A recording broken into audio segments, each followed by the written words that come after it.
I was struggling a little bit getting the Jodel out of the old hangar and up a slope, especially on my own. Tony said that we could use the open hangar, which I very much like the idea of because it's on the flat. I was slightly concerned though that it wasn't weather secure, so I came up with this drawing to explain my ideas to him. As you can see, the structure is basically 2/3, 1/3. It's a 14-meter run and a 4.7-meter run, and it's 3.2 meters high. My idea was to use some old timber that Tony said we could use from one of the barns, denail that and build a framework. He also said that we could use some tin, so we put some 3-inch tin along the bottom and some PVC 3-inch corrugated for the top. Interestingly enough, that the profile for the tin was slightly different to the profile to the PVC sheets. However, that's a different story. But it did work quite nicely. We'd looked at the colour swatches that we'd been sent by the company, and we went for the dark olive, which meant we painted the tin in a dark green hammerite. I then sent this drawing off to Alex and the sales team at McGregor Polytunnels, and then once we started getting into the real nitty-gritty of design, then I was passed over to Rory. I have to say that the support and help I had from both Alex and Rory through the whole process was really, really good. Have a look and see what happened.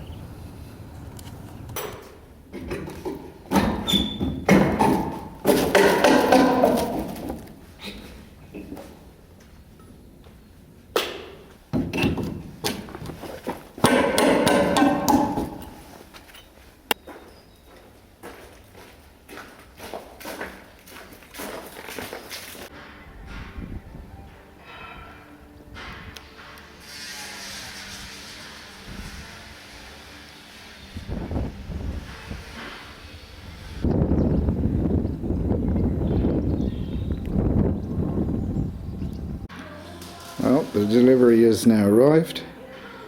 We've got it covered over on the hangar floor, but this is an unwrapping video like none that I've seen before. You usually see people unwrapping small pieces of equipment, but this is a very, very large Airfix kit. Have a look at this.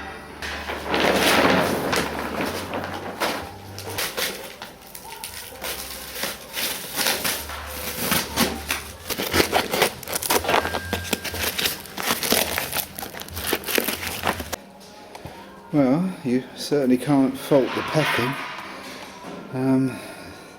Taken a fair bit to take all the packing off and to separate the pieces, but it did ensure that they were transported well without any damage to themselves or whatever they were being transported in. So the first section there, the square section, are the door strengthening bars. Next to them is the track section, and I'll show how that one works in a minute. Then we've got a little piece of sort of coving, flashing to go over the top. The 4 bars here are to strengthen the ratchet and the whole assembly, and I think those 2 square ones are not needed by us because we're modifying an existing building. But there we are. I'll put one on the table and we'll go from there. I lifted one of the door strengtheners up onto the table to show how the fixings work on this one, but I'll just change the camera angle in order to be able to use both hands. I'm sorry that the background is as busy as it is, but it will give you some idea of what it is that we're doing.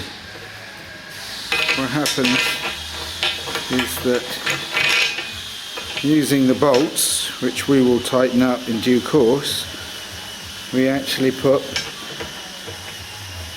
a door runner through the top of this section. At this end,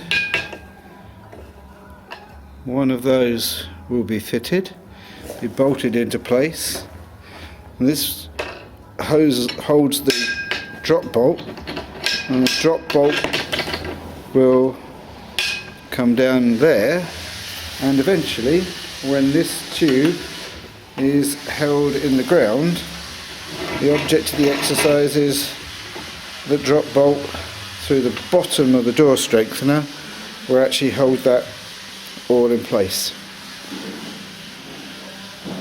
Quite straightforward, he says, at the moment. I've just laid the track out on the floor. I know this will go up onto the wood, but it was just basically to see how that's going to fit. It will go up onto that wooden joist, and we can use some washers to pack those out so that they run straight. However, I think I'm going to have to do a little bit of jiggery pokery because they don't seem to just mesh. I think it might be a fine adjustment tool to make that one work, but you might just be able to hear on the flat roof that the rain has just started. Sitting over the top of that track on the joist, when we put the bolts through to hold it in place, we actually suspend this, I don't know, coving or splash rail or something. It's got a special name, I'm sure. I'll write as a caption. But that all looks as if that's going to fit on there really well. I'll just go and get one of those rollers to show you. Yeah, there's the roller, and the roller will, as if I can film it properly, sit inside there, and the actual door strengthener comes down from there.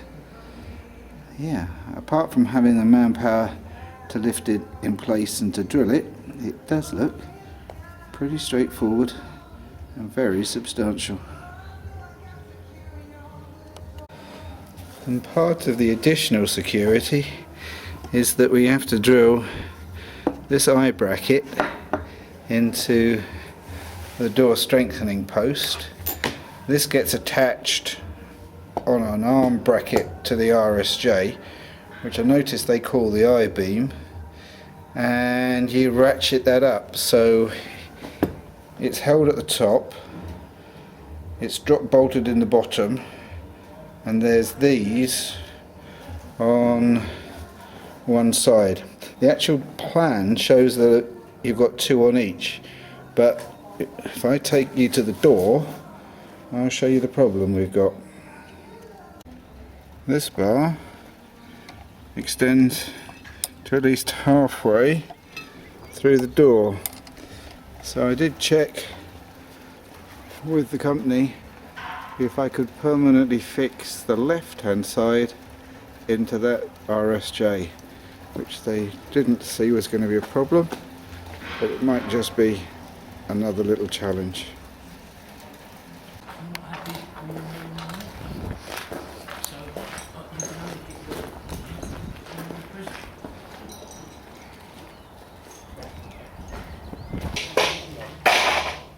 He's feeding Eric, I'm feeding him, one behind me's feeding me, one go, just do what we need, just get it out bit by bit. Like that, that's it. See, we have a plan. Okay, hold it there. Might even work until you just rustle it. And it's like, you know, No, off the front and rear. that was not a rubber band. That was not a wheel. No, it's a scupper a little bit. Right, just one in. Forward jack.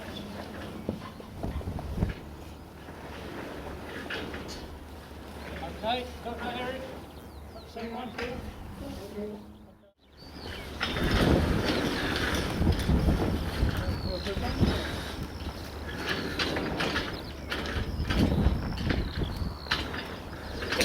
Could it come off that end? Could it come off the run? Well, it It could could, at the moment, but- we're going to put a bolt right Yeah. through that. it's going to be bolted onto there. Yeah.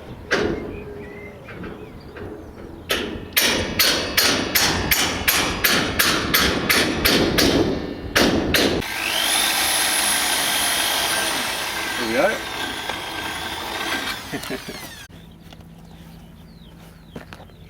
Oh, we need one more bolt.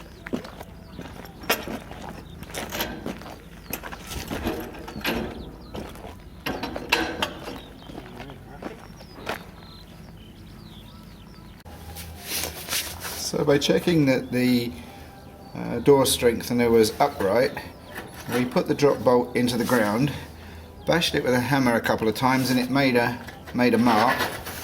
Then took a drill, drilled into the ground, and then the tubing, I actually cut a couple of notches in the end of it, pinched it tight, then put a nut and bolt through it and hammered it into ground.